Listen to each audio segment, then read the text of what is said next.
My husband forced me to go to the fancy party to meet the new boss. Hide in the corner. Your dress looks cheap, he whispered meanly. When the rich man walked in, he didn't shake my husband's hand.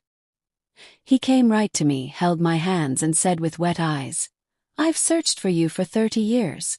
I never stopped loving you. My husband's drink fell to the floor and broke. I'm so happy you're here with me.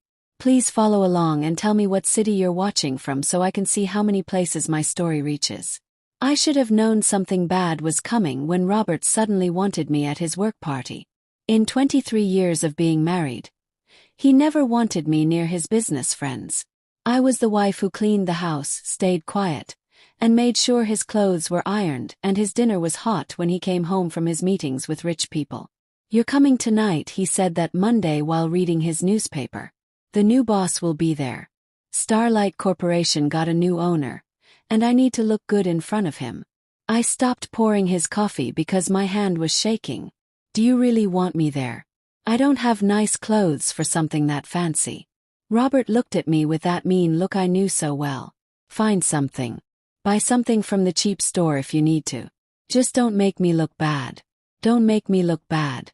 Those words were like a song I heard every day for more than 20 years. Don't make me look bad by talking too much at parties.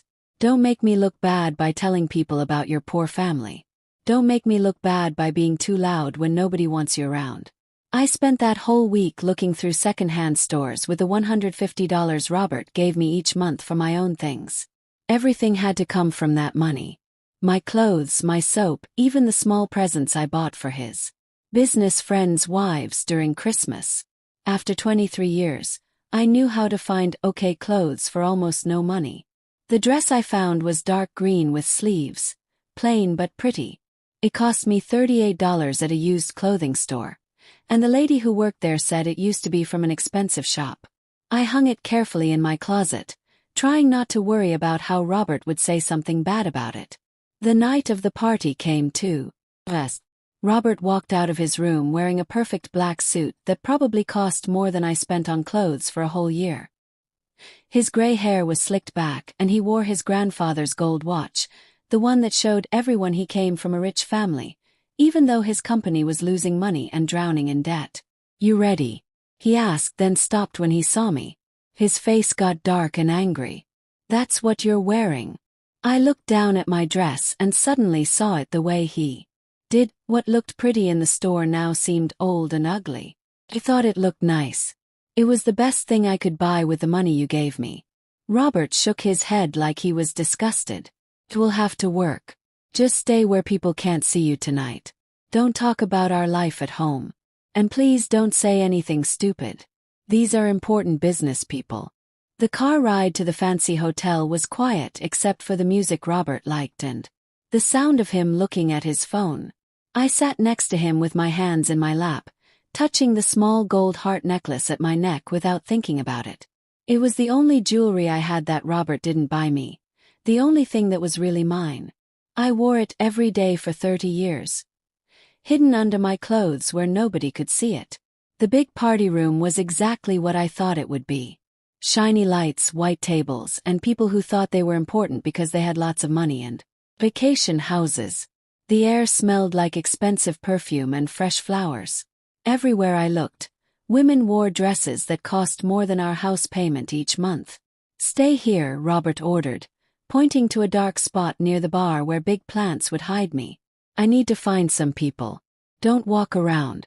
I nodded and watched him walk away with his shoulders straight, pretending to be confident. I knew his business was failing. I heard the phone calls. Late at night, the worried talks about money he owed and customers leaving him. This party was his last chance to fix things, to meet people who might save him from losing everything. I stood where he told me to, holding a glass of water and watching everyone. Businessmen laughed too loud at jokes that weren't funny. Their wives compared jewelry and talked about vacations. Everyone seemed to know exactly where they belonged, while I felt like a ghost in my $38 dress. 20 minutes went by before I saw Robert, across the room, waving his arms wildly at a group of men in expensive suits. His face was red and sweaty, and I could see he was desperate, even from far away. Whatever he was trying to sell them, they didn't want it. Then the whole room got quiet. People stopped talking and turned to look at the main door. I stretched my neck to see what was happening, and my heart stopped. A tall man in a perfectly fitting suit walked into the room. His dark hair had some gray in it, and he moved like someone who had real power, not fake power like Robert tried to show. Even from across the room, something about him felt familiar, something that made my heart beat fast in a way it hadn't for many years. "That's him," someone whispered near me. "That's Marcus Sterling, the new boss." Marcus. That name hit me like someone punched me in the stomach. It couldn't be true. After 30 years, it couldn't be him. But when he turned a little bit and looked around the room with those dark eyes I remembered so well, I knew for sure it was Marcus Sterling, the man I loved with my whole heart when I was 20 years old, the man whose baby I carried for 2 months before losing everything. The man I had to walk away from, leaving my broken heart in that college town where we planned our whole future together. He was older now, successful in a way that showed he had money and power. But his face was the same. The strong chin. The serious eyes that seemed to see right through people. The way he tilted his head when he was thinking. My Marcus, who wasn't mine anymore and hadn't been for 30 years. I pushed myself deeper into the shadows, my heart pounding so hard I was sure people could hear it. What was he doing here?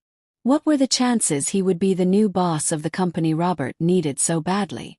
Across the room, Robert saw Marcus and immediately started pushing through people to get to him. Watched in horror as my husband walked up to the man I never stopped loving. Robert stuck out his hand for a handshake with a big fake smile on his face. Marcus shook his hand politely, but I could see from far away that he wasn't really listening to whatever Robert was saying. His eyes were looking around the room, searching for something or someone. And then, like a magnet pulling him, his eyes found mine. The world stopped. For a moment that felt like forever. Marcus Sterling stared right at me across that crowded room. His face turned completely white and I saw his mouth open in shock. The businessman mask fell away and for one heartbeat he was 23 again, looking at me the way he used to when we were young and thought that love could fix anything. Then he started walking straight toward me like the 100 other people in that room didn't exist. Robert kept talking to empty air for a few seconds before realizing Marcus wasn't listening anymore. Saw my husband's confused look turn to worry as he followed Marcus's eyes and saw he was walking right to me. "Excuse me," Marcus said to Robert without looking at him. His voice was deeper now, changed by years and success, but it still made my knees feel weak. "I need to talk to your wife." Robert stuttered something about Marcus making a mistake, about me being nobody important, but Marcus wasn't listening.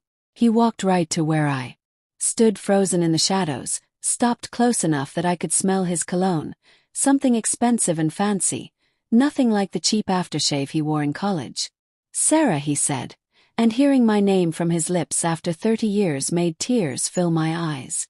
"Marcus," I whispered back, barely able to make my voice work. Without waiting, he reached out and took both my hands in his, the same way he used to when we were young. His hands were warm and steady, and I could feel he wasn't wearing a wedding ring. His ring finger was empty. "I've been looking for you for 30 years, he said with emotion in his voice. His dark eyes were shiny with tears that almost fell, and when he spoke again, his words carried across the suddenly silent room. "I still love you." The sound of Robert's champagne glass hitting the floor echoed like a gunshot through the shocked silence that followed. Marcus's words hung in the air between us like a bridge I wasn't sure I was brave enough to cross. Around us, the party had stopped. Conversations died as the city's most powerful people stared at us. I could feel their eyes burning into me, but all I could see was Marcus's face, older and more tired than the boy I loved, but definitely him. "This is crazy," Robert's voice cut through the moment like a knife. He stepped between Marcus and me, his face red with anger and embarrassment. "Sarah, what is going on here?" I opened my mouth to talk, but no words came out.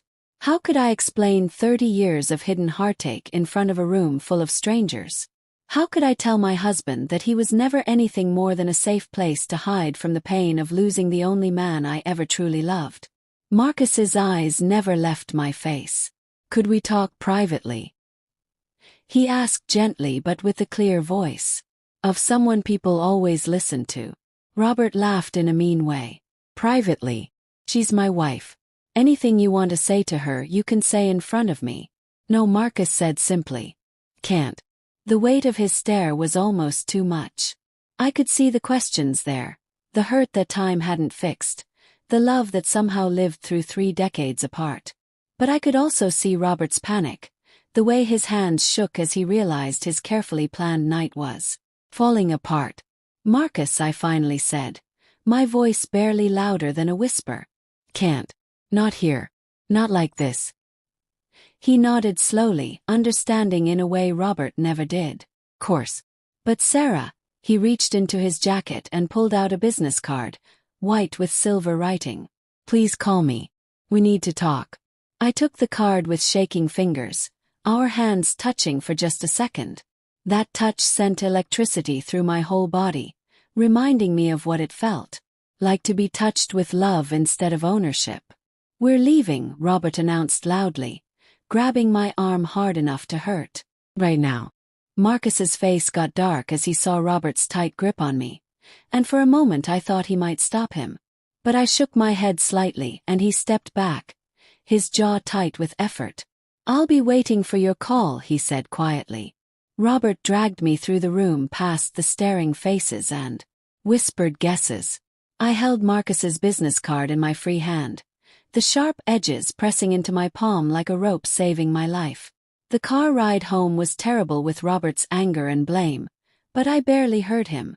My mind was spinning backward through time to a small college town where I had been young and fearless and desperately in love. Marcus and I met in our second year at Boulder University. I was studying teaching on a partial scholarship, working 4 jobs to pay for everything. My school money didn't cover. He was studying computers and business, smart and ambitious, but also kind in a way that surprised me. Rich boys weren't supposed to notice scholarship girls like me, but Marcus did. Our first talk happened in the library during test week.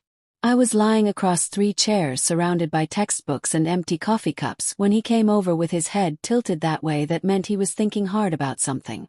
You look like you need real food, he said, and his voice was warm and amused. The cafeteria closes in 15 minutes, but I know a place that stays open late. All-night diner with the best pancakes in town. I looked up from my history book, ready to say no politely. I didn't have money for late-night food, and I definitely didn't have time for whatever games rich boys played with girls like me. But when I looked into his eyes, dark and serious and completely honest, something inside me changed.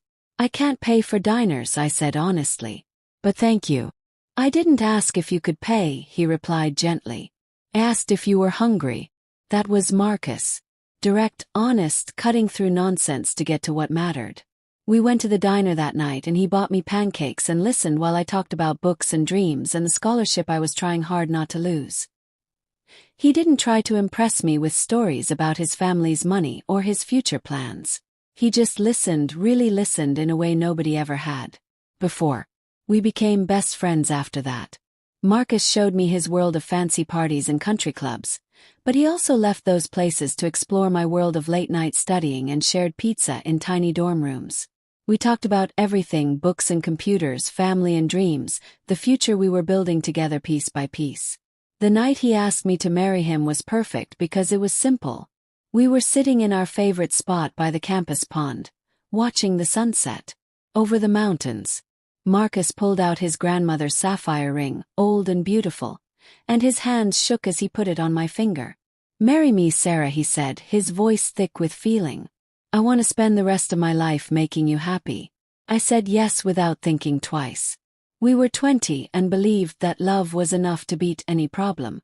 We made plans for a small wedding after we graduated, a honeymoon in Paris, the apartment we would share while Marcus finished his master's degree. Everything seemed possible when you were 20 and in love. But Marcus's parents had different plans. Richard and Elizabeth Sterling were old Colorado money. the kind of people who measured relationships by social advantage and business connections. When they learned about Marcus's engagement to a scholarship student from a working-class family, they acted fast and mean. They threatened to cut Marcus off completely. No more school money, no trust fund, no place in the family business. They had spent many years building. But worse than that, they threatened to destroy my scholarship, my future, everything I had worked so hard for. Richard Sterling had connections everywhere, including the university. One word from him and I would lose everything. They can't do this, Marcus said when he told me about what they said. We were in his apartment and his face was white with anger. I'll fight them. I'll give up the money, the business, all of it. We'll make it on our own. But I was already pregnant with his baby, though I hadn't told him yet. I found out 3 days earlier, sitting on the cold bathroom floor of my dorm with a plastic test in my shaking hands. I was 20 and scared and desperately in love with a man whose family would destroy us both rather than accept me. That night I made the hardest choice of my life. I broke up with Marcus without telling him about the baby. I gave him back his grandmother's ring and walked away from everything we built together. Told him I realized we were too different, that I didn't want the life he was offering me. I watched his heart break right in front of me, saw the confusion and pain in his eyes, and I almost gave up. But I stayed strong. I let him think I stopped loving him instead of telling him the truth, that his parents' threats scared me, that I was carrying his child, that I was giving up our future to protect him from having to choose between me and everything he ever knew. 2 weeks later I lost the baby. A miscarriage at 7 weeks, sudden and terrible. I bled alone in a hospital emergency room, crying not just for the baby I lost but for the future that was already gone. Marcus tried to reach me during those weeks, but I couldn't see him. I couldn't tell him that I destroyed us for nothing, that the baby we would have had together was gone. When Robert Thompson asked me to marry him 5 months later, I said yes. Robert was safe, boring, completely different from Marcus in every way that mattered. He wasn't the love of my life, but he offered security and a way to start fresh. I thought I could learn to love him, or at least find peace in the life he was offering. I was wrong about that, like I was wrong about so many things. Robert turned out to control me in ways that took years to understand. It started small, suggestions about my clothes, my friends, the way I talked in public. Slowly those suggestions became demands, then threats. He separated me from my college friends, convinced me my family was below his social level, made me depend completely on his monthly allowance. What I thought was protection was actually ownership. For 23 years I lived as Robert's wife, playing the role he wrote for me. I learned to be quiet at dinner parties, to dress right for his business events, to ask permission before spending money or making plans. I became the kind of woman who said sorry for existing too loudly in spaces where I wasn't wanted. But I never forgot Marcus. I carried our love story inside me like a secret cut that never quite healed. I kept his grandmother's sapphire ring hidden in my jewelry box, though I told myself I would give it back someday when the pain wasn't so sharp. I read the business news all the time, following his success from far away as he built his own company without his parents' help. I celebrated when he did well and felt sad when he struggled, always wondering if he ever thought of me. Now sitting in Robert's car as he yelled about the embarrassment I caused him, I held Marcus's business card and felt something I hadn't felt in many years. Oh, whatever brought him back into my life, whatever strange luck or mean joke made him the new boss of Robert's most important client, it felt like a second chance I never dared to dream of. The business card felt like it was burning in my hands as I sat in our bedroom that night, staring at the simple white card. With silver writing, Marcus Sterling, Chief Executive Officer, Sterling Tech Industries, a phone number and email address. 30 years of being apart reduced to a few lines of text. Robert had locked himself in his office after we got home from the party, and I could hear him on the phone with his business partners, his voice going up and down in desperate explanations. The walls in our house were thick but not thick enough to hide his panic. Everything had been riding on tonight's meeting with the new boss, and instead of getting a contract, he watched his wife's past explode into his present like a bomb. I should have told him years ago, Should have mentioned casually over breakfast or during one of our quiet dinners that I once knew someone named Marcus Sterling. But how do you explain that you married one man while still desperately loving another? How do you admit that 23 years of marriage has been built on top of a broken heart? I pulled out the small wooden jewelry box I kept. Hidden in the back of my closet under winter sweaters Robert never noticed. My fingers found the familiar weight of the sapphire ring Marcus gave me when we were 20 and believed in forever. I never gave it back, though I told myself for years I would find a way to return it to him. The truth was simpler and more painful. It was the only piece of our love story I was allowed to keep. The ring caught the lamplight, throwing tiny blue reflections across my hand. Marcus's grandmother's ring, passed down through 3 generations of Sterling women. He had been so nervous when he proposed, his hands shaking as he put it on my finger beside the campus pond where we used to study together on warm afternoons. "It's been waiting for the right woman," he said that night, his dark eyes serious and full of love. "It's been waiting for you." I wore it for exactly 2 months before everything fell apart. The memory of that afternoon in Richard Sterling's office was still sharp enough to make my hands shake. Marcus's father had called me to the downtown Denver skyscraper where Sterling Enterprises was located, and I went thinking we would discuss wedding plans. Instead, I found myself sitting across from a man whose cold eyes and mean smile made my skin crawl.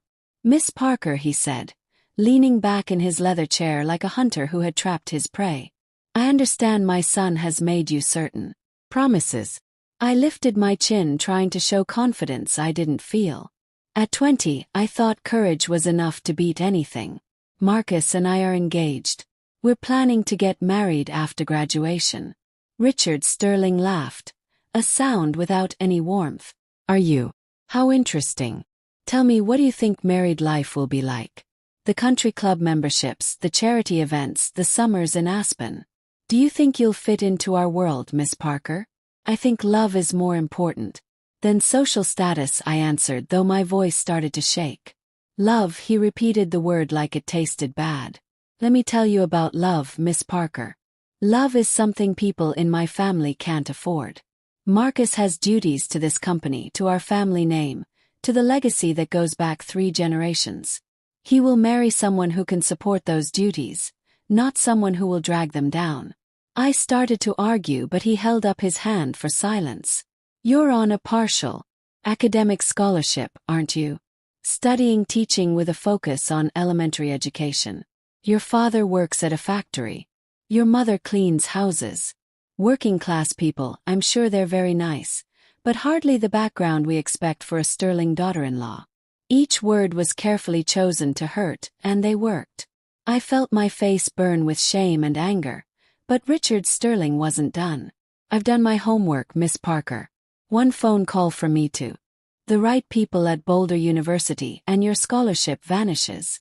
Your grades are good, but there are plenty of good students who need money. Without that scholarship, you'll have to quit school, won't you? All those dreams of becoming a teacher, of making something of yourself, gone." My mouth went dry. The scholarship was everything to me. Without it, I would have to leave school, probably forever. My parents couldn't afford to pay for my education, and I was already working 4 jobs just to cover living costs. "But that's not all," Richard continued, his smile getting wider. "Marcus thinks he's ready to give up his trust fund for you, to make his own way in the world. Young love, very sweet. But what he doesn't understand is that I can make sure he fails. Every door he tries to open, I can close, every job he applies for, every business loan he needs. I have connections everywhere, Miss Parker.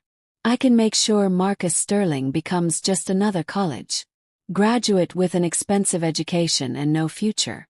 I sat frozen in my chair, understanding for the first time how much power the Sterling family really had. This wasn't just about money or social class. This was about complete destruction. "So here's what's going to happen," Richard said, leaning forward across his big desk. "You're going to break up with my son. You're going to tell him you've realized you two want different things from life. You're going to give him back his grandmother's ring and walk away. And in return, I'll make sure you graduate with your scholarship safe." I might even help you get a teaching job at some local schools when you're ready to start your career. The offer was both generous and terrible in how mean it was. He was buying me off, but he was also giving me the only chance I had to finish school and build a life for myself. And if I say no, I asked, though I already knew the answer, then you'll both be destroyed. Marcus will never forgive himself for ruining your future. And you'll never forgive yourself for ruining his. Either way, your relationship won't survive. This way at least one of you gets to keep your dreams. I should have told Marcus everything, should have run straight to him and told him what his father threatened. But I was 20 and terrified and carrying a secret I hadn't shared with anyone. I was pregnant with Marcus's baby. I found out 2 days before that meeting with Richard Sterling, sitting on the cold bathroom floor of my dorm room with a pregnancy test in my shaking hands. 2 pink lines that changed everything. I planned to tell Marcus that weekend. Imagined his face lighting up with joy and wonder. We talked about children, about the family we would build together someday. Someday had come sooner than we expected, but we loved each other enough to handle anything. Except Richard Sterling's threats weren't aimed just at us anymore. They were aimed at our unborn baby, at the future we were already creating together. If I refused what he said, he would destroy Marcus's career, take away my education, and make sure our baby would be born into poverty and struggle. I made the decision that still haunts me. I chose to give up our love to protect our baby's future.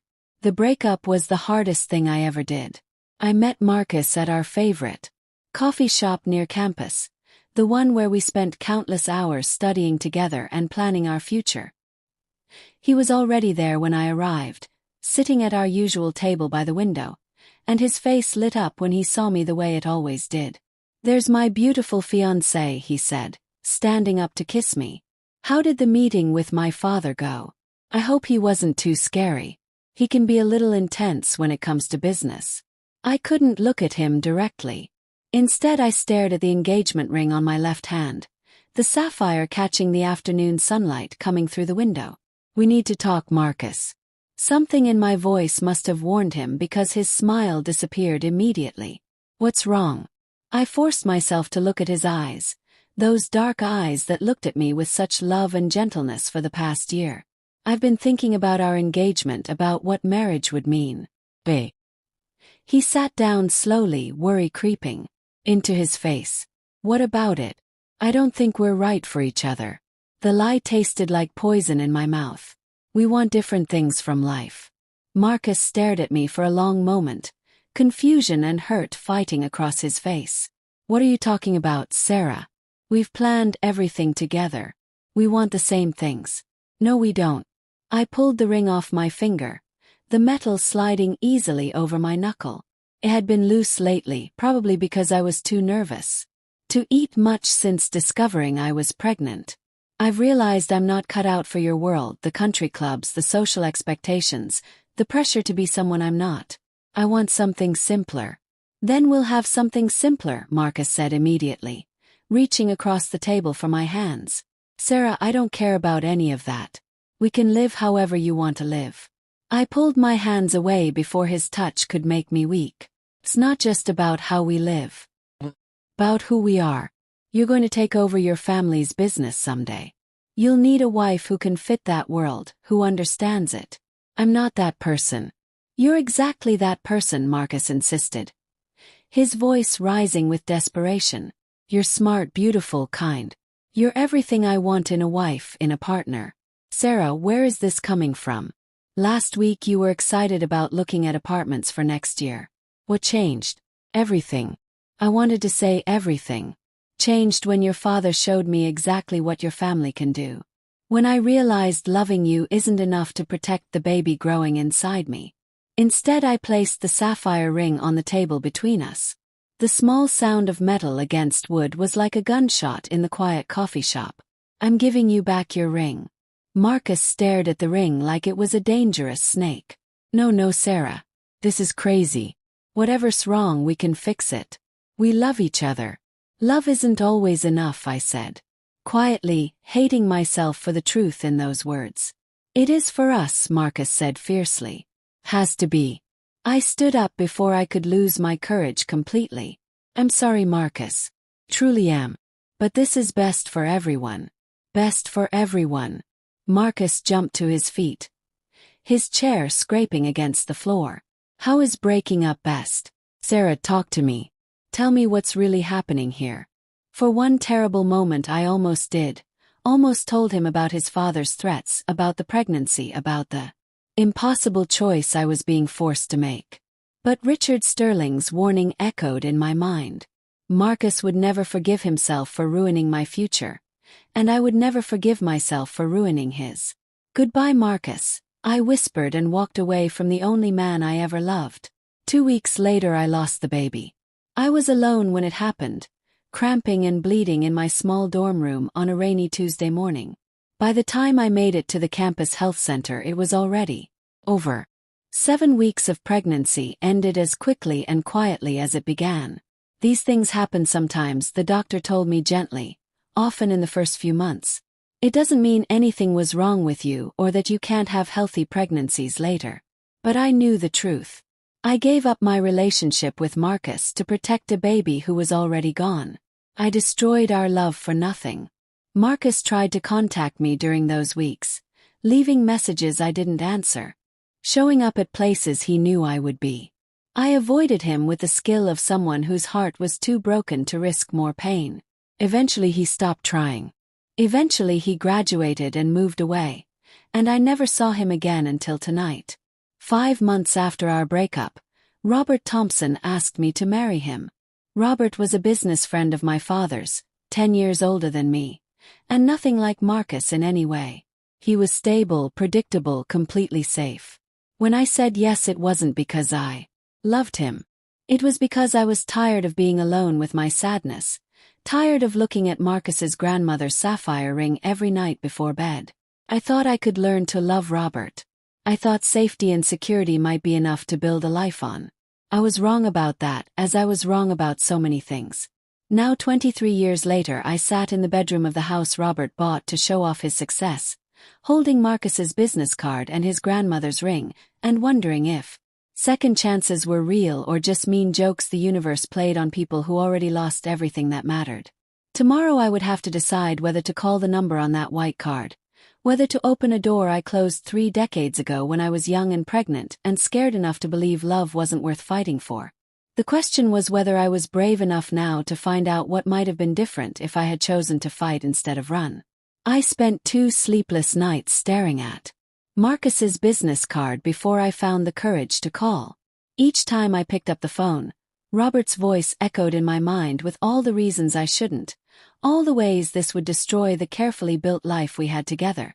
But lying awake at 2 in the morning, I realized carefully built was just another way of saying completely empty. On Wednesday morning, Robert left early for a breakfast meeting with potential investors, desperate men like himself, trying to save failing businesses with handshakes and false promises. I waited until I heard his car leave the driveway before I walked to the kitchen phone, my hands shaking as I dialed the number written in silver on that white card. Sterling Tech Industries, Mr. Sterling's office. A professional woman's voice answered. This is, I paused, realizing I didn't know how to identify myself. I wasn't Marcus's college girlfriend anymore. I wasn't his lost love. I was Robert Thompson's wife calling. A man who declared his feelings for me in front of a room full of Denver's most powerful people. This is Sarah Thompson. Mr. Sterling asked me to call. There was a brief silence. Then the voice became noticeably warmer. Of course, Mrs. Thompson. Mr. Sterling has been expecting your call. Can you hold for just one moment? The wait felt like forever. I gripped the phone so tightly my knuckles turned white, listening to soft music that reminded me of the concerts Marcus and I used to go to when we were students. He introduced me to classical music and jazz, sitting beside me in the university theater and watching my face as I discovered the beauty of music I never had the chance to hear before. Sarah. His voice came through the line like a warm hug, the same way he used to say my name when we were alone together in his apartment, wrapped in each other's arms and talking about our future. Thank you for calling. I almost didn't, I admitted, surprising myself with my honesty. I'm not sure this is a good idea. Good ideas have nothing to do with it, Marcus said softly. Some things are just necessary. Can you meet me for coffee? Somewhere we can talk without anyone bothering us. I understood what he meant. Somewhere Robert wouldn't find us, wouldn't cause another scene like at the party. There's a small cafe on Pearl Street, the Moonlight Cafe. Do you know it? I'll find it. Can you be there in an hour? An hour. 60 minutes to decide whether I was brave enough to see him. Again, to sit across from him and hear whatever he needed to say. 60 minutes to choose between the life I knew and the possibility of something I thought was lost forever. I'll be there, I said, and hung up before I could change my mind. The Moonlight Cafe was tucked between a bookstore and an art gallery, the kind of place where writers and students stayed for hours with one cup of coffee while working on stories or studying for tests. I found it years ago during one of my rare trips by myself, and I came here sometimes when Robert's control felt too heavy, when I needed to remember there was a world beyond our cold house where people laughed freely and talked about ideas instead of money. I arrived 10 minutes early and chose a table in the back corner where shadows from the brick walls would give us some privacy. The cafe smelled like roasted coffee and cinnamon rolls, and the quiet sound of conversation created a bubble. Privacy. I ordered a latte I didn't want and watched the door, my heart pounding like a drum. Marcus arrived exactly on time, looking around until his eyes found mine. He looked different in the daylight coming through the windows. Older, yes, but also more solid somehow. The boy I loved had grown into a man who got attention without asking for it, who wore authority like a comfortable jacket. But when he smiled at me, really smiled for the first time since that night at the party, I saw hints of the 20-year-old who proposed to me beside a campus pond. You look beautiful, he said as he sat down across from me, and I felt heat rise in my face. Robert hadn't called me beautiful in years. Pretty maybe when I was dressed right for one of his business events. Acceptable, presentable, never beautiful. You look successful, I replied, pushing away the compliment because I didn't know how to accept it anymore. Success isn't the same thing as happiness, Sarah. I learned that the hard way. A waitress came to take Marcus's order. Black coffee, the same way he used to drink it in college when we stayed up all night studying together. After she left, an awkward silence stretched between us, filled with 30 years of things we never said and questions we never asked. Why did you leave? Marcus asked finally, his voice quiet but direct. The real reason, not the story about us wanting different things. Never believed that, not for 1 second. I had practiced this conversation in my mind for 2 days, trying to find words that would explain without revealing too much. But sitting across from him, seeing the pain that still lived in his dark eyes after all these years, I found myself telling him everything. I told him about his father's threats, about the meeting in that cold downtown office where Richard Sterling explained exactly how he would destroy both our futures if I didn't walk away. Told him about the pregnancy I hid from everyone, about losing the baby 2 weeks after our breakup, about marrying Robert because I was tired of crying alone. Marcus listened without interrupting, his face getting paler with each thing I said.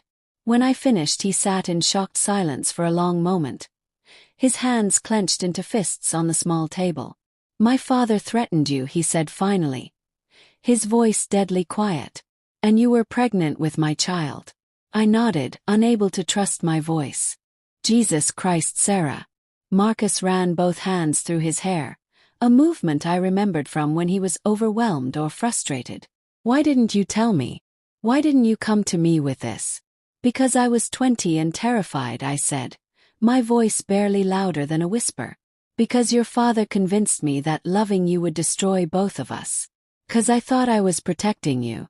Protecting me. Marcus laughed, but there was no humor in it. You protected me by breaking my heart and disappearing from my life. Protected me by letting me believe for 30 years that I wasn't good enough to keep you. The pain in his voice was unbearable. I reached across the table without thinking, covering his clenched fist with my hand. Marcus, I'm so sorry. I thought I was doing the right thing. He turned his hand over, holding my fingers in his. His touch was warm and familiar even after 30 years. My father died 4 years ago, he said quietly.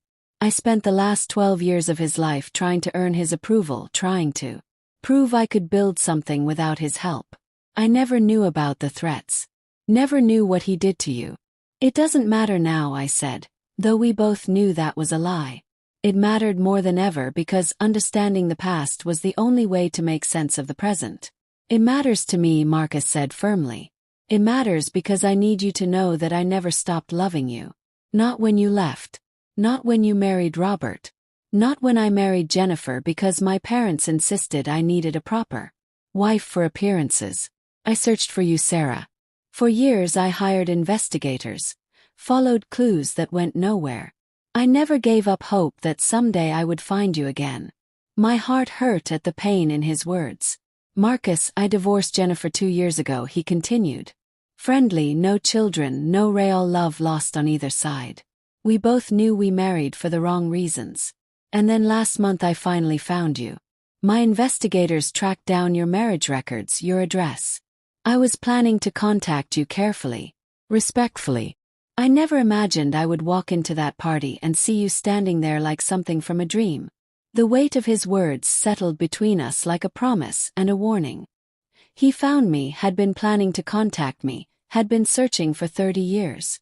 The life I built with Robert, the carefully kept routine of our marriage, the safety I thought I needed, all of it suddenly felt as fragile as tissue paper. What happens now? I asked, though I was afraid of the answer. Marcus's hand tightened around mine. That depends on you. I know you're married. I know this is complicated. But Sarah, I also know that what we had was real, and I don't think it ever really died. Not for me, and I don't think for you either. He was right, and we both knew it. Sitting across from him in that small cafe, I could feel the pull between us as strongly as I had when we were 20 and believed that love could fix anything. But I wasn't 20 anymore. I was 53 and married to a man who controlled every part of my life, who would never let me go without a fight. Robert will never give me a divorce, I said quietly. Not willingly. He sees me as property, not a person. And he needs me to obey him to keep his image, especially now when his business is failing. Then don't ask his permission, Marcus said simply. Leave him. Come work for me. I'll make sure you're protected financially and legally. The offer hung in the air between us, tempting and scary in equal measure. A job would give me independence, a way to support myself without Robert's monthly allowance. Working for Marcus would give me a reason to see him every day, to rebuild whatever connection still existed between us. But it would also mean war with Robert, who would see my employment by Marcus as the ultimate betrayal. I need time to think, I said, though part of me wanted to say yes right away, wanted to walk out of that cafe and into a new life without looking back. Marcus nodded, understanding as always. Take all the time you need. But Sarah, he pulled out another business card, this one with his personal cell phone number written on the back. Don't disappear on me again. Whatever you decide, don't just vanish. I can't go through that again. I took the card, our fingers touching once more. I won't disappear, I promised and meant it. We sat in comfortable silence for a few more minutes, drinking coffee that had grown cold while we dug through the ruins of our past. When Marcus finally stood to leave, he leaned down and kissed my cheek gently, the same way he used to when we were students and he was walking me back to my dorm after long study sessions in the library. I'll be waiting, he said softly, for however long it takes. I watched him leave, this man who loved me for 30 years without knowing why I left him. The cafe suddenly felt empty without him there, as if all the light had gone out of the room. I sat alone with my cold coffee and tried to imagine what my life might look like if I was brave enough to choose love over safety, possibility over routine.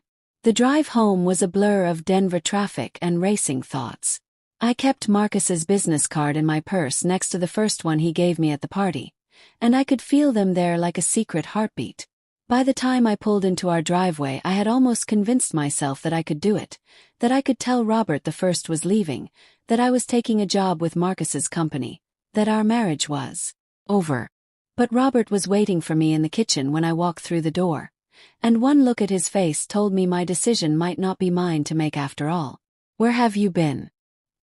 he demanded, his voice sharp with suspicion and barely controlled anger. I went for coffee, I said carefully, hanging my purse on the hook by the door and trying to act casual. Just needed to get out of the house for a while. Coffee. Robert repeated the word like it was a foreign language. For 2.5 hours. I had been gone longer than I realized. Time moved differently when you were digging through 30 years of buried feelings, trying to make sense of choices that shaped your whole adult life. I ran some errands after I lied smoothly. Groceries, post office, the usual things.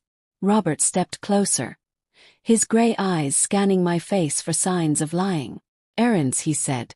Then where are they? My stomach dropped. I had been so lost in thoughts of Marcus, so overwhelmed by our conversation that I drove straight home without stopping anywhere. I forgot to pick them up. I was distracted, thinking about other things. What other things? Robert's voice was dangerously quiet now, the tone he used when he was trying to control his temper in public. What could possibly be so important that you forgot to do the one thing you told me you were going out to do? I could see the trap closing around me, could feel Robert's suspicion turning into something more dangerous. He had always been jealous, controlling, but the encounter with Marcus at the party had triggered something primal in him. He knew he was losing control, and a man like Robert would do anything to keep his grip on what he considered his property. Nothing important, I said quietly, hating myself for the familiar surrender. Sorry. I'll go back out and get the groceries now. Whoa. Robert grabbed my arm, his fingers digging into my skin hard enough to leave marks. You're not going anywhere. Not today. Not tomorrow. Not until I figure out what's going on with you and Marcus Sterling. For a moment we stared at each other in the cold kitchen of the house Robert bought to show off his success. I could see my reflection in his eyes, and what I saw there wasn't a wife or a partner or even a person. What I saw was property that dared to develop its own will, and Robert Thompson had never been the kind of man who tolerated disobedience. That's when I knew with crystal clarity that choosing Marcus wasn't just about love or second chances or healing old wounds. It was about survival, because staying with Robert would slowly kill every part of me that was still alive, and I had already given him 23 years of my life. Robert's grip on my arm tightened until I winced, and I saw something flicker across his face, satisfaction at my pain. It was a look I had seen before, though I always told myself I was imagining it. Robert Thompson took pleasure in my discomfort, in my obedience, in the small ways he could show his power over me. Let go of me, I said quietly, testing the waters of rebellion for the first time in 23 years. Or what? Robert's smile was cold, predatory. You'll call your boyfriend. You'll run to Marcus Sterling and tell him how mean your husband is being. The mockery in his voice was designed to make me feel foolish, childish, as if my feelings were nothing more than a silly fantasy. It was a technique he had perfected over the years: dismiss, belittle, and control. But something had shifted in me since sitting across from Marcus in that cafe, since learning the truth about why our love had been destroyed. Let go of me, I repeated, my voice stronger this time. Robert studied my face for a long moment, then released my arm with enough force to make me stumble backward. You think you're in love, he said, his voice dripping with disgust. 53 years. Old and acting like a teenager with her first crush. It's pathetic, Sarah. Truly pathetic. I rubbed the red marks his fingers left on my arm, marks that would be purple bruises by tomorrow. What's pathetic is a man who has to hurt his wife to feel powerful. The words came out before I could stop them, and I saw Robert's face go white with rage. In 23 years of marriage I had never spoken to him like that, had never challenged his authority so directly. We both knew something fundamental had changed between us, and there would be no going back to the careful dance of dominance and submission that defined our relationship. You want to know about pathetic? Robert said, his voice low and dangerous. Let me tell you about pathetic. Marcus Sterling spent 30 years looking for you. 30 years of private investigators and false leads and desperate searches. And you know what's really pathetic? I've known where you were the entire time. The words hit me like a physical blow. What? Robert laughed, a sound without any warmth or humor. You heard me. I knew Marcus was looking for you. I knew about the investigators, the questions, the background checks. I made sure every trail went nowhere. Every lead was a dead end. I protected you from him, Sarah. I kept him away from our marriage, from our life. I stared at my husband, this man I lived with for almost a quarter of a century, and realized I didn't know him at all. You knew he was searching for me. Course I knew. Marcus Sterling isn't exactly subtle about anything he does. Money talks, sweetheart, and his investigators weren't very careful about their questions. Robert straightened his tie, a gesture that usually signaled his return to civilized behavior, but his eyes remained cold and calculating. The first question came about 4 months after we got married. Some private detective calling around asking questions about you. It didn't take much to figure out who was behind it. My legs felt weak and I gripped the edge of the kitchen counter for support. You never told me. Why would I tell you? So you could go running back to your college boyfriend. So you could destroy our marriage for some romantic fantasy. Robert shook his head dismissively. I protected our relationship, Sarah.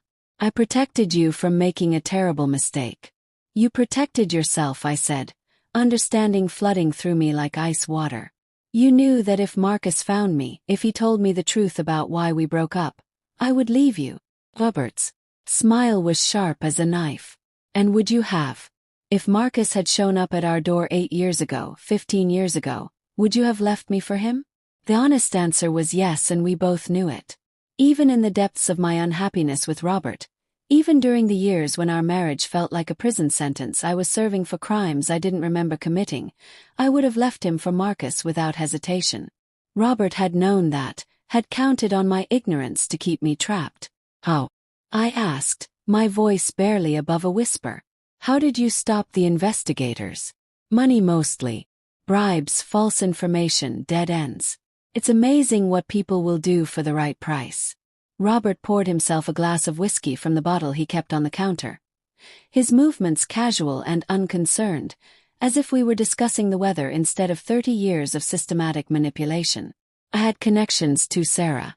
Business associates who owed me favors, who could make problems disappear for the right consideration.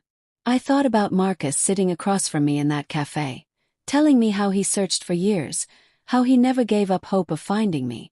All those years of investigation, of following leads that went nowhere, of hiring detective after detective who fed him false information because my husband was paying them to lie.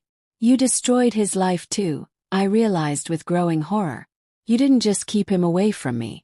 You tortured him for 30 years. Making him believe I didn't want to be found. I saved his life, Robert corrected coldly. Marcus Sterling was obsessed with you, Sarah. Completely obsessed. If I hadn't stepped in, he would have wasted his entire future chasing after a woman who had already moved on, already chosen a different path. I never chose you, I said, the truth spilling out like poison from an old wound. I settled for you. I married you because I was broken and alone and thought I didn't deserve better. But I never chose you, Robert. Not really. For the first time in our conversation, Robert looked genuinely hurt, not angry or calculating or controlling, but actually wounded by my words. 23 years of marriage, he said quietly.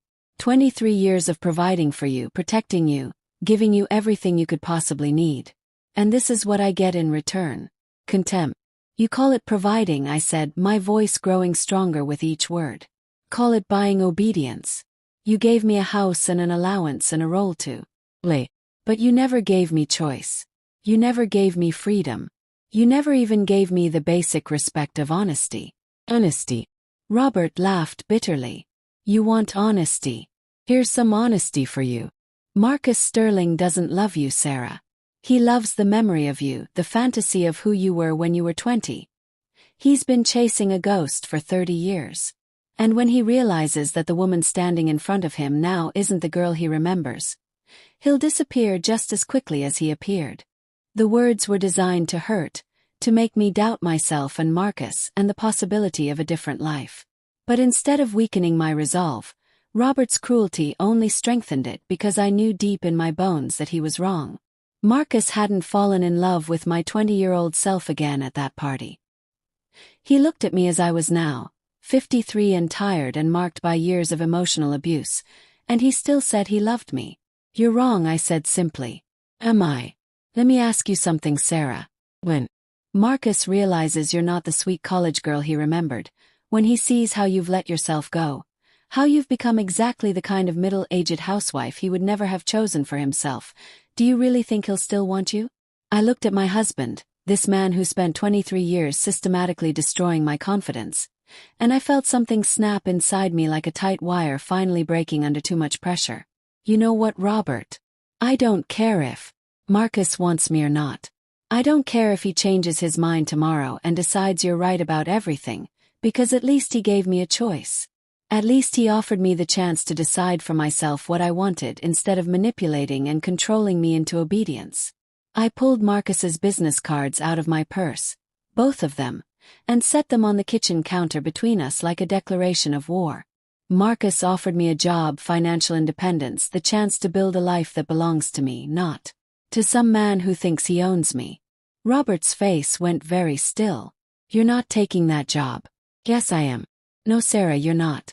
Robert's voice dropped to the dangerous quiet tone he used when he was about to make threats. "Because if you try to leave me, if you try to go work for Marcus Sterling or anyone else, I will destroy you financially. I will make sure you get nothing in any divorce settlement. I will tie you up in court for years until you're too old and too poor to start over." There it was, the truth about our marriage laid bare. Not love, not partnership, not even affection, just ownership and control backed by the threat of economic destruction.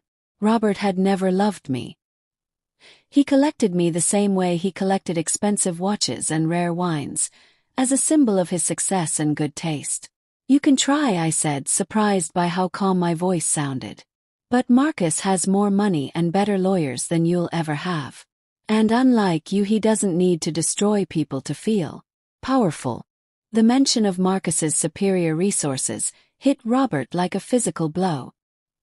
His face flushed red, and I could see the vein in his temple throbbing with suppressed rage. Robert Thompson hated being reminded that he was new money, that his wealth and status were recent gains built on borrowed money and desperate schemes.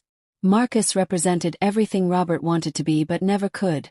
Old money, real power, success that didn't depend on crushing other people. "Get out of my house," he said finally, his voice shaking with barely controlled fury. "Gladly," I replied and headed for the stairs to pack my things. "You'll be back," Robert called after me loud enough that his voice echoed off the cold walls of the house that never felt like home. When you realize Marcus doesn't want a 53-year-old housewife, when you figure out you can't survive in the real world without someone taking care of you, you'll come crawling back, and maybe if you beg nicely enough, I'll consider taking you back. I paused on the staircase and looked down at my husband of 23 years, this man who systematically isolated me from everyone I loved, who spent 3 decades lying to me about Marcus's attempts to find me, who honestly believed I was too weak and too damaged to exist without his control. "No, Robert," I said quietly. "I won't be back because whatever happens with Marcus, whatever happens with the job or the future or any of it, I finally understand something important. I would rather be alone for the rest of my life than spend one more day with someone who sees me as property instead of a person." As I climbed the stairs to pack my clothes, I could hear Robert behind me already on the phone with someone, his voice rising and falling in angry explanation, probably calling his lawyer or his business manager or one of the other men who helped him maintain the illusion of success and respectability.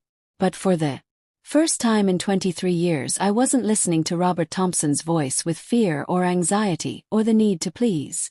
I was listening to it the way you listen to background noise, something irrelevant that would soon fade away entirely. I had a phone call to make, a job to accept, and a life to reclaim, and it was starting right now. I called Marcus from my car in the parking lot of a hotel downtown, my hands still shaking from the fight with Robert.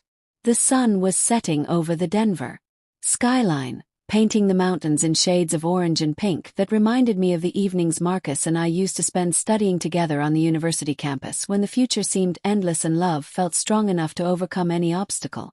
"Sarah." Marcus answered on the first ring as if he had been waiting by the phone. "Are you okay? You sound upset." I'm leaving him, I said without introduction, my voice steadier than I felt. Robert, I'm leaving him tonight and I won't accept your job offer. There was a moment of silence. Then Marcus's voice came through warm and sure. Where are you? The Hilton downtown. I couldn't think of anywhere else to go. Stay there. I'll be right over. 15 minutes later I watched through the hotel lobby windows as Marcus's black Tesla pulled up to the entrance. He got out wearing jeans and a simple blue sweater, looking more like the college boy I fell in love with than the powerful CEO who commanded boardrooms and million-dollar deals. He spotted me sitting in one of the lobby's leather chairs, his face lit up with a mixture of relief and something deeper, hope. Are you hurt?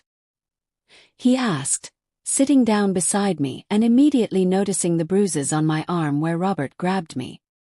His jaw tightened with controlled anger. Did he put his hands on you? Nothing I can't handle, I said, though we both knew that wasn't really true. Robert's abuse had been psychological. For so long that the physical part felt like a natural next step, not a shocking change from his usual behavior. Marcus reached out carefully, gently touching the purple marks on my forearm. No one should ever put their hands on you in anger, Sarah. No one. The tenderness in his voice, the careful way he examined the bruises as if they were wounds he could heal through sheer force of will, made tears spring to my eyes. I had forgotten what it felt like to be treated with genuine concern, to have someone care about my pain instead of dismissing it as weakness or drama. Tell me what happened, Marcus said quietly. So I did. I told him about Robert's revelation that he knew about Marcus's search for 30 years, about the systematic sabotage of every investigation, about the threats and manipulation that kept us apart. Marcus listened with growing disbelief and rage. His hands clenched into fists as the full scope of Robert's deception became clear. 30 years, he said finally, his voice rough with emotion. 30 years of wondering if you ever thought about me, if you ever regretted leaving. 30 years of believing that maybe I hadn't fought hard enough for you, that maybe you really had stopped loving me. I never stopped loving you, I said, the words tumbling out before I could stop them. Not for one day in 30 years. I married Robert because I was broken and alone, but I never stopped carrying you in my heart. Marcus turned to face me fully, his dark eyes searching my face. And now after everything that's happened, after all the time that's passed, what do you want now, Sarah? It was the question I had been afraid to answer even to myself. What did I want from this impossible situation?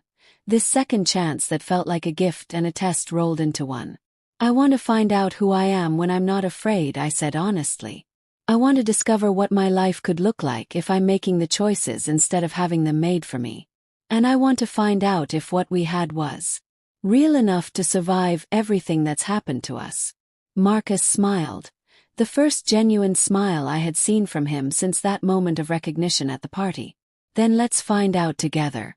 The next morning I walked into the offices of Sterling Tech Industries as Marcus's new Director of Educational Partnerships, a position he created specifically for me that would use my background in teaching and education to develop programs with local schools and community centers. It was meaningful work, the kind of job I always dreamed of having, and the salary Marcus offered was more than Robert's monthly allowance multiplied by 15. $3,000 a week, he said when we discussed the position over dinner the night before, plus benefits, vacation time, and complete control over your department. I want you to have financial independence, Sarah. I want you to never again be dependent on someone else's generosity for your basic needs. The money was more than I ever imagined earning, enough to rent my own apartment, buy my own car, make my own choices about how to spend my time and resources. But more than the financial freedom, the job represented something I thought was lost forever, the chance to be valued for my mind instead of my obedience, my ideas instead of my silence. Marcus's assistant Lisa welcomed me warmly and gave me a tour of the offices, introducing me to department heads and explaining the company's various community outreach programs. Everyone was professional and friendly, treating me like a valued colleague rather than the boss's personal project. By the end of my first day, I felt more energized and purposeful than I had in many years. But Robert wasn't finished with his attempts to control the story. 2 days into my new job, Marcus called me into his office with a serious expression. "We need to talk," he said, closing the door behind me. "Robert's been busy." He handed me a legal document thick with official seals and threatening language. Robert was suing me for alienation of affection, claiming Marcus deliberately interfered with our marriage and seeking financial damages for the destruction of our relationship. It was an old-fashioned legal concept rarely used in modern divorce cases, but Robert found lawyers willing to pursue it. "He's also filed for a freeze on any joint assets until the divorce is done," Marcus continued. "Bank accounts, credit cards, even the car you've been driving. He's trying to cut off your access to everything." I sank into the chair across from Marcus's desk, feeling the familiar weight of Robert's manipulation settling over me like a suffocating blanket. Even when I tried to escape his control, he found new ways to trap me, new methods to remind me of my dependence on his generosity. "He wants me to come crawling back," I said quietly. "He thinks if he can make me desperate enough, scared enough, I'll give up and return to him." Marcus sat on the edge of his desk close enough that I could see the determination burning in his dark eyes. "Then he doesn't know you very well. But Sarah, there's something else, something that might change the entire situation." He pulled out another set of documents, these ones with the letterhead of a prestigious downtown law firm. "I had my lawyers do some investigating into Robert's business practices, particularly his property investments over the past 8 years. Turns out your husband has been playing some very dangerous games with other people's money." I looked at the papers, trying to make sense of the legal language and financial terms. "What kind of games?" "The kind that could land him in federal prison," Marcus said seriously. "Robert's been using his development company as a front for money laundering operations. Dirty money from various sources gets invested in his property projects, comes out clean on the other side. The FBI has been building a case against him for months." The words hit me like a physical blow. Robert, for all his faults, had always seemed like a legitimate businessman, if not a particularly successful one. The idea that he was involved in criminal activity felt surreal, like discovering the man I lived with for 23 years was actually a stranger. "How long have you known about this?"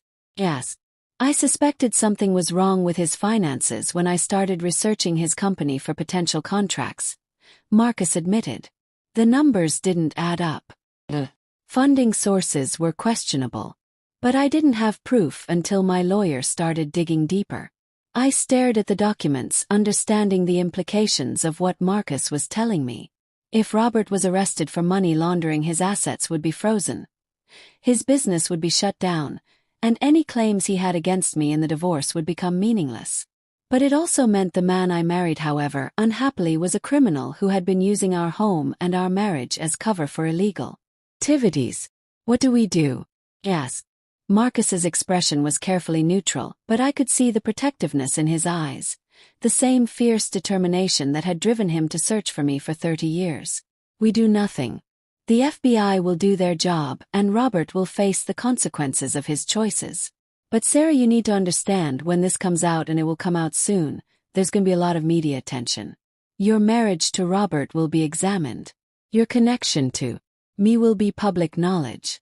It's going to be uncomfortable for a while." I thought about the house I shared with Robert, the cold floors and expensive furniture that had apparently been bought with laundered money. I thought about the charity events we attended, the business associates we entertained, all of it part of Robert's elaborate facade of respectability. How much of our life together had been built on lies I never knew were being told. "I don't care about the media attention," said finally. "I care about doing the right thing, and the right thing is letting the truth come out, whatever that means for Robert or for me." Marcus nodded, something like pride flickering across his face. The woman I fell in love with 30 years ago would have said exactly the same thing. 1 week later, Robert Thompson was arrested at his office on charges of money laundering, fraud, and tax evasion. The local news media covered the story extensively, focusing on the dramatic fall of a prominent Denver businessman and the millions of dollars in illegal transactions that funded his property empire. Our divorce proceedings became a footnote to the larger criminal case, with Robert's lawyers too busy trying to keep him out of federal prison to pursue harassment lawsuits against me. I watched the news coverage from Marcus's apartment where I had been staying since leaving the hotel. It felt surreal to see Robert in handcuffs being led away from the office building where he conducted business. For many years, this man who controlled every aspect of my life for 23 years looked small and frightened on television, no longer the intimidating figure who dominated our marriage. "How do you feel?" Marcus asked, sitting beside me on the sofa as the news anchor moved on to other stories. "Free," I said, surprising myself with the honesty of the answer. "For the first time in many years I feel completely free." Marcus reached over and took my hand, our fingers interlacing naturally. "Free to do what?" I looked at this man who loved me for 30 years, who gave me a job and financial independence and the chance to discover who I was when I wasn't afraid. I thought about the sapphire ring hidden in my purse, the symbol of promises we made when we were young and believed that love could conquer anything. Maybe it could. "Free to find out if it's possible to fall in love with the same person twice," I said softly. Marcus's smile was answer enough. 6 months later I stood in front of the mirror in the bridal suite at the Brown Palace Hotel, adjusting the simple cream-colored dress I chose for my second wedding. It was nothing like the elaborate gown I wore when I married Robert. No train, no veil, no desperate attempt to convince myself that expensive fabric could transform a marriage of convenience into a love story. This dress was elegant in its simplicity, perfect for a woman who finally learned the difference between settling and choosing. "You look beautiful, sweetheart," said Lisa, Marcus's assistant who had become my closest friend over the past months. She was fastening a string of pearls around my neck, something borrowed from her own jewelry collection, continuing a tradition I never properly observed the first time around. The pearls caught the afternoon sunlight streaming through the suite's windows, and for a moment I was transported back to my college days when Marcus and I used to spend lazy Sunday mornings in his apartment reading the newspaper and planning our future together. We had been so young then, so certain that love was the only ingredient necessary for a happy ending. Now at 54 I understood that love was just the beginning, the foundation on which you built trust, respect, partnership, and the thousand small choices that created a life worth sharing. "Are you nervous?" Lisa asked, stepping back to admire her work. Excited, I corrected and realized it was true. When I married Robert 30 years ago I had been numb with grief and desperate for security. Today I was marrying Marcus because I chose to, because I wanted to spend whatever years I had left with a man who loved me faithfully through 3 decades of separation. A soft knock on the door interrupted my thoughts. "Come in," I called, expecting to see the wedding coordinator or perhaps Marcus's sister Amanda, who flew in from Seattle for the ceremony. Instead, Marcus himself stepped into the room, looking devastatingly handsome in his navy blue suit. Lisa made a disapproving sound in her throat. "Marcus Sterling, you know you're not supposed to see the bride before the ceremony," she scolded. "It's bad luck." Marcus's eyes never left my face as he smiled at Lisa's protest. "After 30 years of bad luck, I think Sarah and I are due for some good fortune. Besides, I have something that belongs to her." He reached into his jacket pocket and pulled out a small velvet box, the same one I remembered from our engagement 31 years ago. When he opened it, his grandmother's sapphire ring caught the light exactly the way it had beside that campus pond when we were young and believed that promises made with tears of joy were unbreakable. "I believe this is yours," Marcus said softly, taking my left hand in his. "It's been waiting for you to come home." I gave him back the ring in that coffee shop 3 decades ago, thinking I was protecting both our futures by walking away. Now as he slipped it onto my finger where it belonged, I understood that some promises were stronger than the forces that tried to break them. Some love was patient enough to wait 30 years for a second chance. "It still fits," I whispered, watching the sapphire catch the afternoon light. "Some things are meant to be," Marcus replied, lifting my hand to kiss the ring gently. Lisa dabbed at her eyes with a tissue, muttering about emotional responses to romantic gestures, but she was smiling as she ushered Marcus toward the door. "Oh," she commanded. "The bride needs 3 more minutes, and you need to get to the altar before your guests start wondering if you've changed your mind." Marcus paused in the doorway, looking back at me with the same expression he wore at the party 6 months ago, wonder mixed with gratitude, as if he still couldn't quite believe I was real. "I'll be the one waiting at the end of the aisle," he said quietly.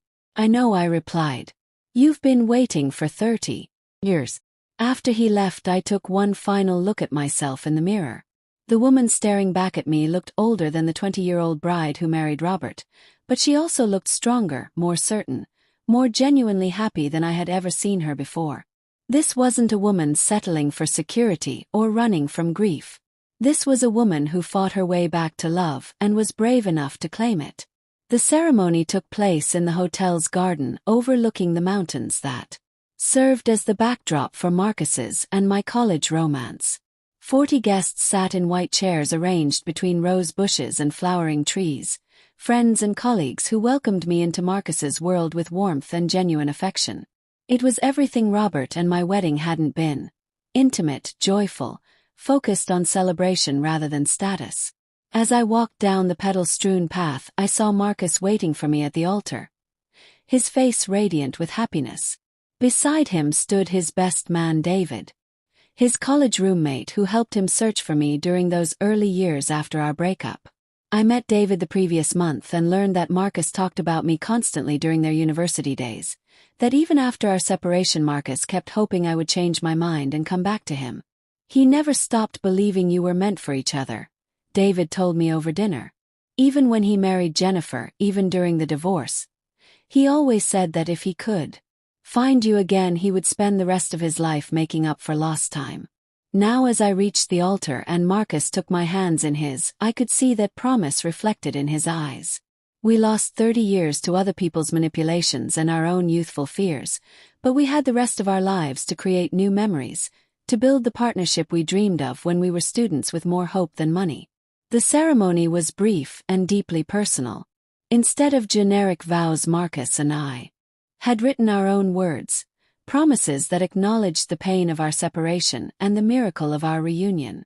When Marcus spoke about loving me through 30 years of absence, about never giving up hope that we would find our way back to each other, there wasn't a dry eye among our guests. "I promised to never let fear make decisions for us again," I said when it was my turn to speak. "I promised to trust that love is worth fighting for, worth choosing every day, worth believing in even when it seems impossible." When the minister pronounced us husband and wife, Marcus kissed me with 30 years of pent-up longing and gratitude. The garden erupted in applause and joyful laughter, but all I could hear was my own heartbeat and Marcus's whispered finally against my lips. The reception was held in the hotel's ballroom, the same space where Robert and I attended countless business functions over the years, pretending to be a happy couple while maintaining the careful emotional distance that defined our marriage. Tonight that ballroom was transformed into something magical: candle-lit tables, soft jazz music, and the kind of genuine celebration that happens when people gather to witness real love. During our first dance, Marcus and I swayed to the same song we danced to at our senior prom 31 years ago. "The Way You Look Tonight," with its promise of enduring love and timeless beauty, felt prophetic now in a way it hadn't then. "Any regrets?" Marcus asked as we moved together, his arms strong and certain round me. "Only one," I said, smiling up at him. "I regret that we lost 30 years, but I don't regret the path that led us back to each other. Without everything we've been through, I might not appreciate how precious this is." Marcus spun me gently, and I caught a glimpse of our guests watching us with the kind of satisfaction that comes from witnessing a long overdue happy ending. Lisa was dancing with David, tears of joy still visible on her face. Amanda, Marcus's sister, was deep in conversation with several of my new colleagues from Sterling Tech, all of them treating me like family rather than the boss's new wife. After the formal dances ended, Marcus and I stepped onto the hotel's terrace for a few moments of quiet together. The Denver skyline sparkled below us, and in the distance the mountains stood silhouetted against the star-filled sky. It was the same view I admired during my college years when Marcus and I used to drive into the foothills to study and dream about our future together. "Do you remember what we used to say about those mountains?" Marcus asked, following my gaze. I smiled at the memory that they had been there for millions of years and they would be there for millions more. That some things were permanent even when everything else felt temporary. Like us, Marcus said simply. Like this. He pulled out his phone and showed me a photograph he took during the ceremony, the moment when I walked down the aisle toward him, my face glowing with happiness and certainty. In the background, the mountains rose majestically, eternal witnesses to our second chance at love. I want to remember this moment exactly as it is, Marcus said. I want to remember how it feels to finally have everything I've ever wanted. As we stood together on that terrace surrounded by the celebration of our love and the promise of our shared future, I thought about Robert serving his sentence in federal prison, about the house I shared with him now empty and waiting to be sold by government. Asset recovery. I felt no vindictive satisfaction at his downfall, only a quiet gratitude that his lies and manipulations were no longer my burden to carry. I thought about Richard Sterling, Marcus's father, who died 4 years earlier, still believing he successfully separated his son from an unsuitable woman. He never lived to see Marcus and me reunited, never been forced to face the failure of his cruel manipulations. Perhaps that was justice enough. Most of all, I thought about the woman I had been 6 months ago, trapped, controlled, convinced that safety was more important than happiness. She felt like a stranger now, someone I remembered with compassion but no longer recognized as myself. The woman I had become was stronger, braver, more willing to fight for what mattered. She was someone I was proud to be. "What are you thinking about?" Marcus asked, noticing my thoughtful expression. "The future," I said honestly. "Our future, all the mornings we'll wake up together, all the decisions we'll make as partners instead of strangers sharing a house, all the years we have left to love each other properly." Marcus lifted my left hand to his lips, kissing the sapphire ring that finally found its way home. 54 isn't too late for a new beginning, is it? I looked at my husband, my true husband, the man I chose with my whole heart instead of accepting out of necessity, and felt the last traces of fear and doubt fall away like autumn leaves. 54 is exactly the right time, I said. We're finally old enough to know what love actually means and young enough to enjoy it for a very long time. As we rejoined our reception, dancing and laughing with the people who had become our chosen family, I realized that some stories don't end with the first "I do." Sometimes they begin there with second chances and hard-won wisdom and the understanding that real love is worth waiting for, worth fighting for, worth choosing again and again until you get it right. Marcus and I had gotten it right at last, and we had the rest of our lives to celebrate that miracle. Now I'm curious about you who listened to my story. What would you do if you were in my place? Have you ever been through something similar? Comment below. And meanwhile, I'm leaving 2 other amazing stories on your screen that you'll definitely love. Thank you for watching until the end. Thank you all for watching to this very end. This story was written by me and narrated using a female AI voiceover.